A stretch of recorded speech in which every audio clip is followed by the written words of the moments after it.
আমার মাটির প্রতি যদি কোনো লোলক দৃষ্টি প্রদর্শন করে, কোথাও যদি আমার দেশে 1 ইঞ্চি ভূমি দখল করার চেষ্টা করে, তাহলে তার হাত ভেঙে দিতেও আমরা দ্বিধা করব না।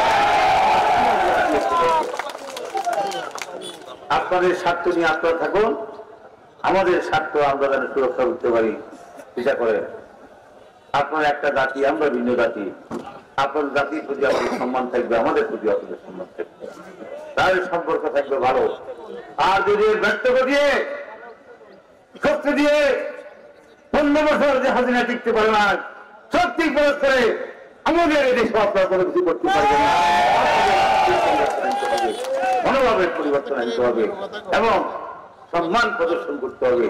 একটা জাতি যদি একটা জাতি এভাবে সম্মান প্রদর্শন করে ক্ষমতা ফিরে আসার জন্য যদি কোনো ষড়যন্ত্র করে, সেই ষড়যন্ত্রের দাঁত করে দেওয়ার জন্য